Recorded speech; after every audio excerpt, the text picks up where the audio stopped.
This is exactly how I would scale a home service business in 2026 and beyond. For context, I've been in the home service marketing space for several years now and have helped roofers, plumbing, and HVAC companies generate tens of thousands of leads from Google. And I've taken clients from $4 million in revenue all the way up to over $8 million in revenue in just a single year. Not only that, but I've helped contractors completely dominate their local search results so that they're showing up 6, 7, or even 8 times on a single search results page, so homeowners have no choice but to click them instead of their competitors. So it's fair to say, after all this time of working with established home services, I know a thing or two about what it takes to actually scale the lead acquisition side of things. And that's exactly what I'm going to share with you here today. Step 1, you need to nail your Google Business Profile before you spend anything on ads. The map pack is the most valuable place where you can be showing up in Google because that's where 70% of all of the clicks go or more for local searches. I see it all the time. Contractors usually do not have their Google Business Profile optimized as effectively as it could be. I see people not prioritizing reviews. I see people not having the right services or service categories on their Google Business Profile.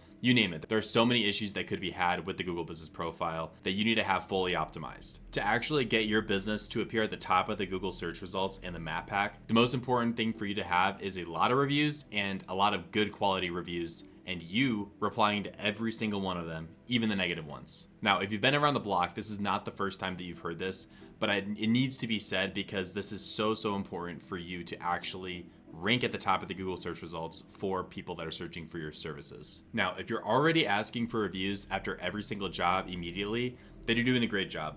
But if you're not, what you need to do is you need to go get some tap cards and equip all of your techs and project managers with these.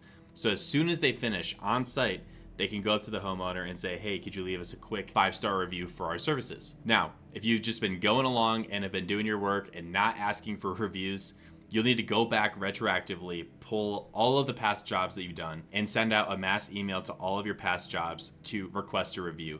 And this can be done in a number of ways. You can do a sort of giveaway where you offer a $50 Amazon gift card giveaway for people that leave reviews within the next week. Google technically doesn't allow this, so keep it on the DL.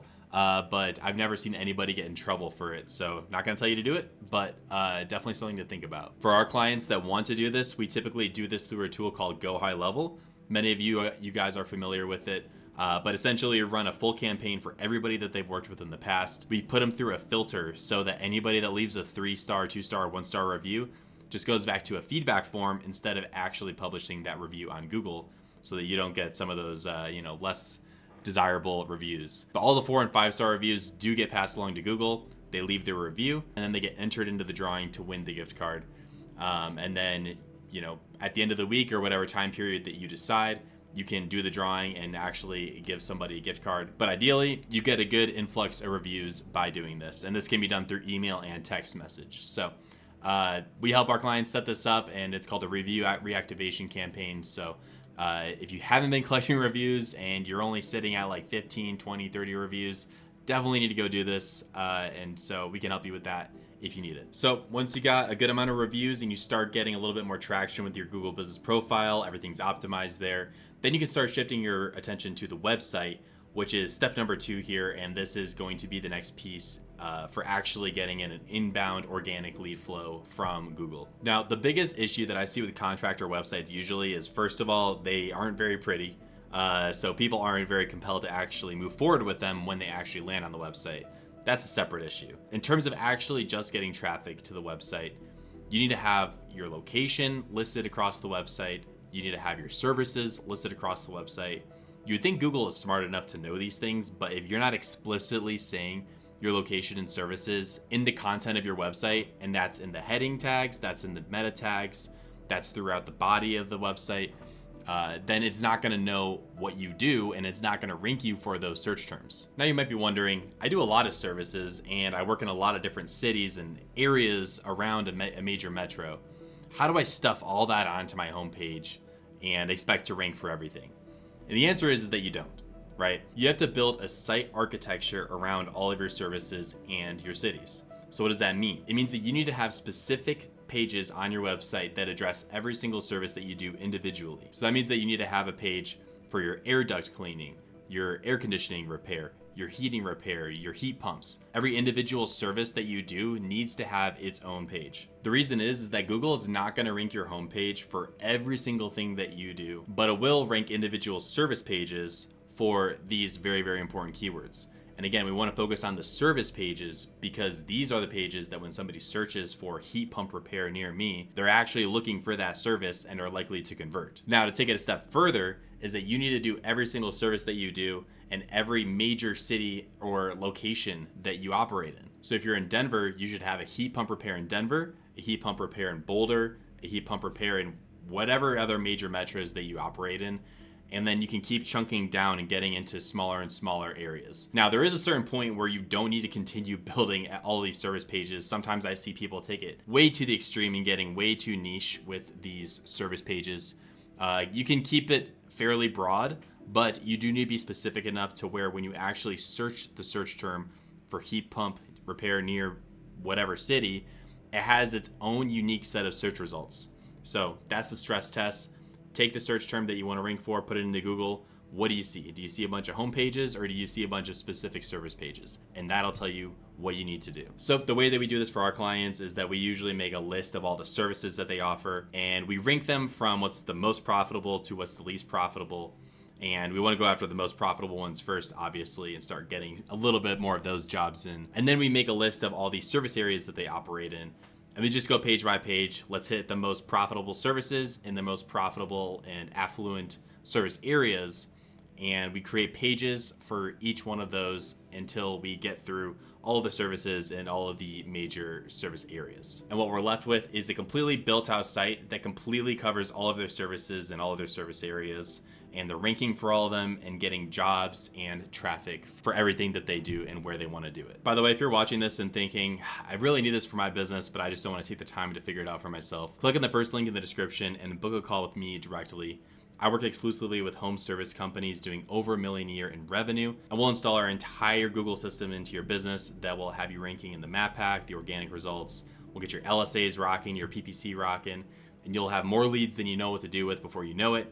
We also install our speed to lead automations so that when people do contact you, they are being reached back out to as soon as possible, even if you're not at your phones, to make sure that they choose you instead of your competitors. All right, links in the description, book a call with me, let's keep going. All right, step 3, you need to turn on your local service ads immediately. Your LSAs sit very, very top of the Google search results, and so it's the first thing that people see when they first land onto Google. You get a really nice Google guaranteed badge that builds trust and authority immediately with people. And the best part is that you only pay for the leads that actually are real leads and not any spam calls or anything else that might be coming through. A lot of contractors are scared to run these because they might have tried them in the past and it hasn't worked out. Google's completely changed the system with Google LSAs. So now you don't have to manually go and dispute your leads. It has an automated system that can track the calls and understands what's a lead versus what's not a lead.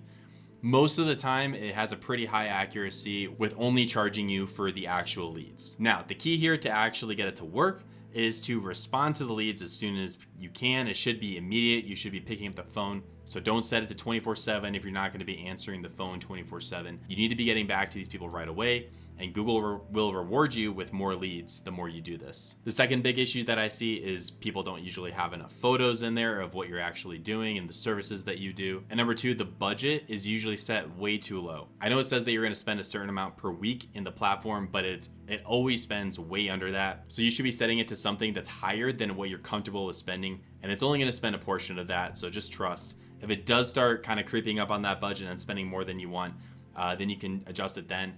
But a lot of people who don't see many results with Google LSAs have their budget set way too low.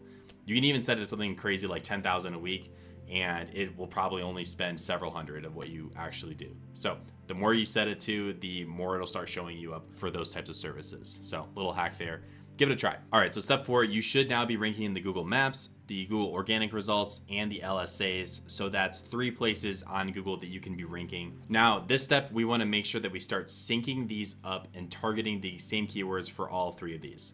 That way, that when somebody actually searches for your main services in affluent areas around you, you show up not just once, but in the LSAs, the Google Map Pack, the organic results, and at this point we can start putting some gas on PPC2 to start showing up in the sponsored results also. So that's 4 places that you can start showing up on Google for your most important services. This is the methodology that we teach in our agency, and this is why we've gotten such great results for our clients because of this. And the reason why it's so effective is because when you start ranking in multiple places and a homeowner sees you appear over and over and over again on the search results page, that's what gets them to click on you instead of all the other noise that's on the page. So it's all about winning the click on the search results page, and ranking number 1 isn't enough anymore to do that. That used to be how it was. You could rank number 1 and that's how you got most of the clicks. Now it's about appearing multiple times because there's so many different elements that Google shows on these search results pages. Step 5, you want to start getting ahead of AI search right now before everybody else does, because right now is when it's in its early stages and you can actually start doing something about it now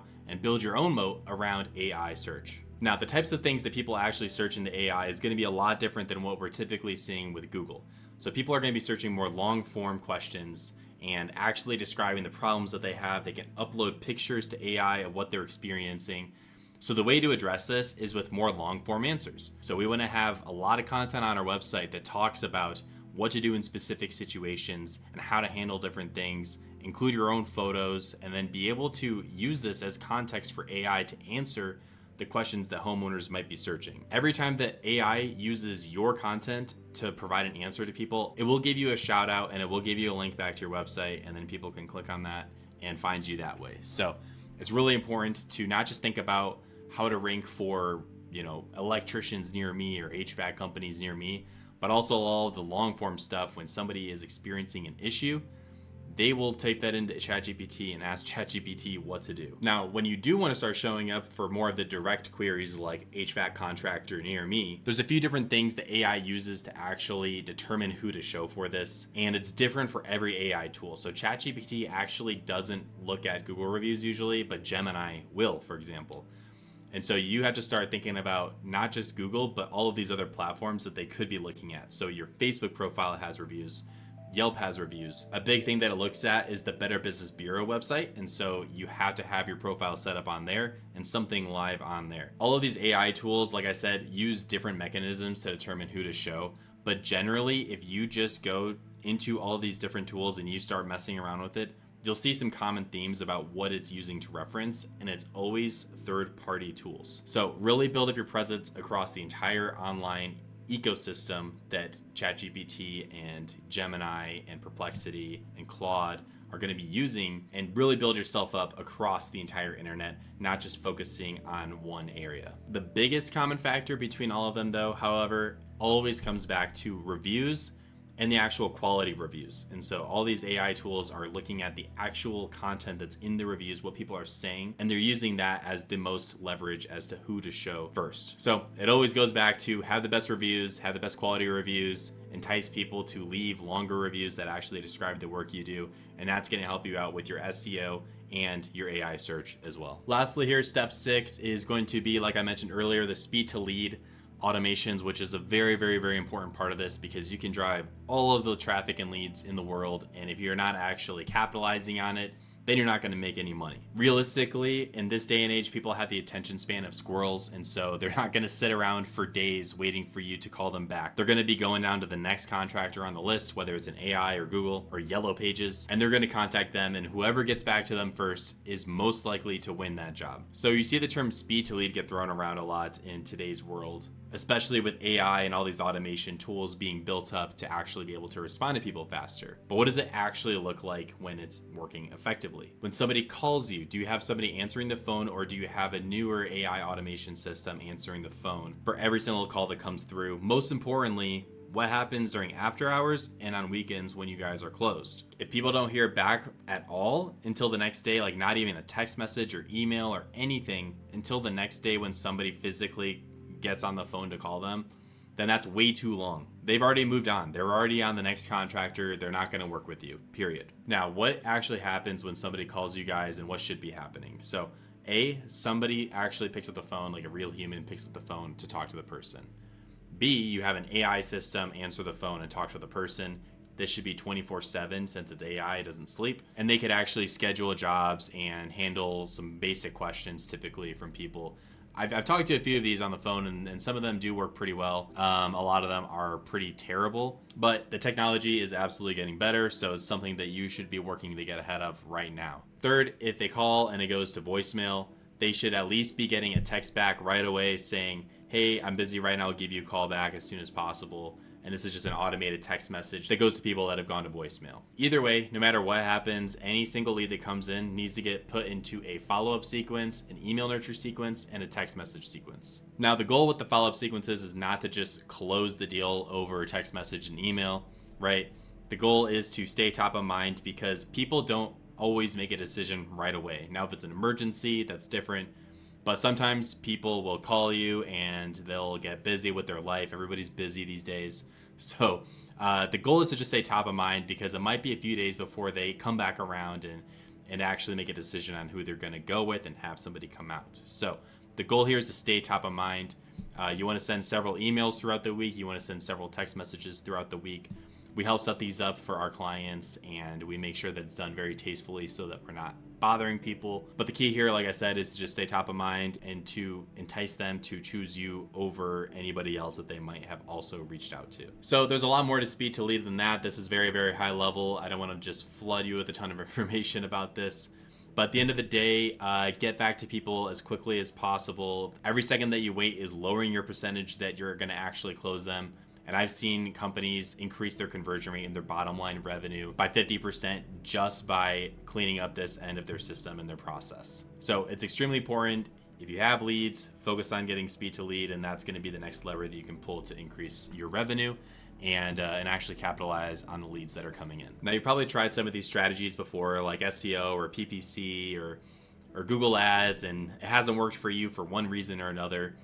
But at the end of the day, the message that I want to drive home is that the channel is not the issue. Thousands of people are searching for these services in Google every day. All of the top players in your city are winning on Google, and that's why they are getting just this constant flow of leads coming in from this source. And sure, word of mouth and referral helps as well in that sense, but Google is a major player and a major way to get leads. And the important part of doing it right is, one, in the execution, and two, like I said today, you got to be coordinating all of these different tactics together and not just kind of doing little bits and pieces of it. It really needs to be a full-on campaign that works to get you positioned in front of the right people. So if you want to see how to execute everything that we just covered in this video, go ahead and click the next video that's going to pop up on the screen. I'll walk you through how to do that. But if you've seen enough and you just want us to handle it for you and take it off your plate, like I said, there's a link in the description. You can book a call with me directly. I would love to help you own your market. If you got value from this, be sure to like the video and subscribe. Would love to have you come back for the next one. I post videos every single week about how to dominate your market in Google as a home service contractor. All right, I'll see you on the next one.